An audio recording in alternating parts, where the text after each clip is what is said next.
नमस्कार, मैं राकेश वर्मा आप सभी का स्वागत करता हूं आपके अपने परिवार एसएन गुरुकुल पर।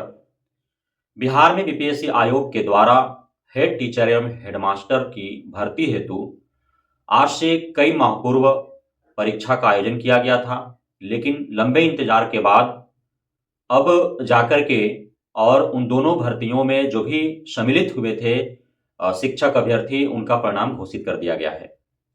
जो परिणाम घोषित किया गया है उसका जो कट ऑफ है प्रत्येक कैटेगरी वाइज, उसे देख करके सभी हैरान है कि आखिर किस प्रकार से कट ऑफ जो जारी किया गया बीपीएससी आयोग के द्वारा निर्धारित किया गया, उसमें यह पाया गया कि एसएससी का कट ऑफ जो है वो ईडब्ल्यूएस से भी अत्यधिक है।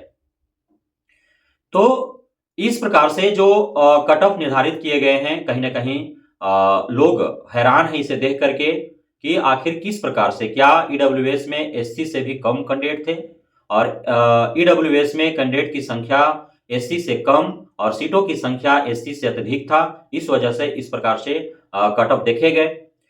इतना निम्नतर कट ऑफ होने का मुख्य कारण यही हो सकता है कि जितनी रिक्तियां उस कैटेगरी में थी उसके अनुरूप अभ्यर्थी नहीं थे, जिस कारण कट ऑफ डाउन रहा। वहीं मेल और फीमेल के जो कट ऑफ हैं उसमें भी काफी अंतर देखने को मिल रहे हैं। जो भी हो, कट ऑफ निर्धारित जो हुआ, जो भी उस कट ऑफ को टच किए, क्रॉस किए, उन अभ्यर्थियों को सफल घोषित किया गया, मेरिट सूची में उनका नाम दर्ज हो गया। अब है कि ये जो एचएम और एचटी का परिणाम घोषित हुआ है, तो इन लोगों का काउंसलिंग कब होगा और इन्हें योगदान कब कराया जाएगा, यह सबसे बड़ा सवाल है, क्योंकि कई महीना लंबे इंतजार के बाद इनका परिणाम घोषित किया गया है। तो यदि हम स्वयं विचार करें बिना किसी विभागीय स्तर से, सूत्रों के हवाले से खबर का, तो हम पाएंगे कि अभी शिक्षा विभाग पर कई सारी जिम्मेदारियां हैं। इतने अत्यधिक कार्य बोझ हैं शिक्षा विभाग के ऊपर कि निकट भविष्य में अभी इतना जल्दी एचएमएसटी का काउंसलिंग के लिए जो है हम उम्मीद नहीं रख सकते हैं, कोई संभावना हम व्यक्त नहीं कर सकते हैं, क्योंकि सक्षमता परीक्षा फेज 1 उत्तीर्ण लगभग 1,87,000 शिक्षक शिक्षिकाओं में से महज 1,40,000 शिक्षक शिक्षिकाओं का ही काउंसलिंग हो पाया है। द्वितीय दौर का जो काउंसलिंग आरंभ होने वाला है छठ के बाद, उसके लिए अभी त्रुटि सुधार हेतु आवेदन लिए जा रहे हैं, आवेदन दिए जा रहे हैं। उसके उपरांत लगभग 48,000 शिक्षक शिक्षिकाएं जो प्रथम फेज के प्रथम दौर के काउंसलिंग से वंचित रह गए थे, उन सभी का काउंसलिंग होगा।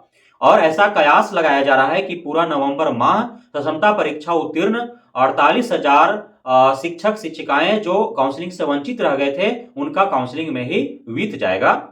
तो उसके उपरांत ही आपका एचएमएसटी के काउंसलिंग के लिए शिक्षा विभाग विचार कर पाएगी, क्योंकि शिक्षा विभाग के पास जो काउंसलिंग सेंटर है वहां क्षमता परीक्षा उत्तीर्ण शिक्षकों का काउंसलिंग होगा। तो फिर उन्हीं काउंसलिंग सेंटरों पर उन्हीं के साथ समानांतर समय में कैसे आखिर एचएमएसटी का काउंसलिंग हो पाएगा।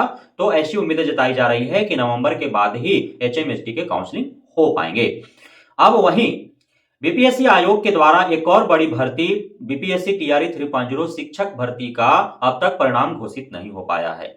तो अब चूंकि एचएमएसटी का परिणाम घोषित हो गए हैं, तो जाहिर सी बात है कि माननीय सुप्रीम कोर्ट के अधीन जो आरक्षण को लेकर के जो मामले लंबित हैं, सुनवाइयां चल रही है, तो उसका इंतजार बिहार सरकार, शिक्षा विभाग नहीं करने वाली है, क्योंकि एचएमएसटी का रिजल्ट जो है दे दिया गया है। तो अब बीपीएससी टीआरई 3.0 का भी रिजल्ट पुराने जो आरक्षण नीति के अनुरूप, जिस अनुरूप टीआरई 1 और 2 का बहाली हुआ, उसी के अनुरूप उनका भी परिणाम घोषित कर दिया जाएगा।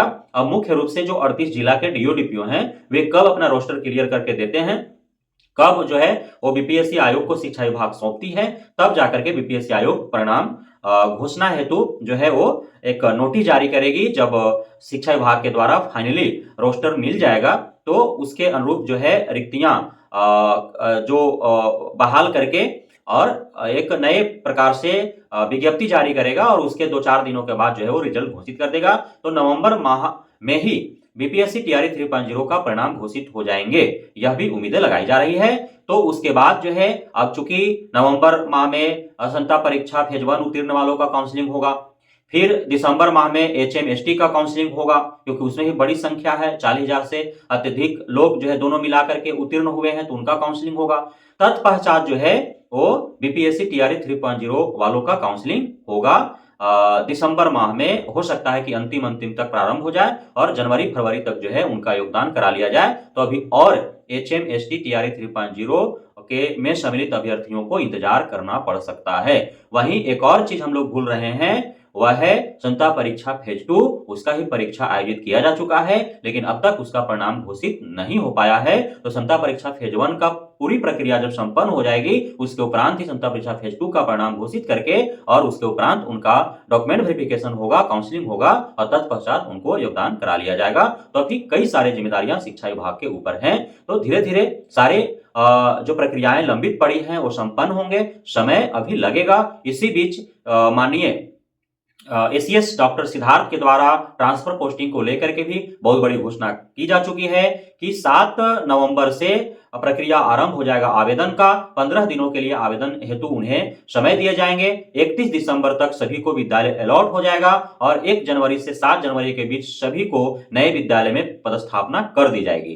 तो यह भी एक बीच में जिम्मेदारी है। एवं अन्य कई परिणाम घोषणा भी लंबित है, चाहे वो बिहार बोर्ड के द्वारा हो या फिर बीपीएससी आयोग के द्वारा हो। शिक्षा विभाग से जुड़े हुए कई सारे अभी रिजल्ट आने बाकी है एवं अन्य प्रक्रियाएं होने बाकी है।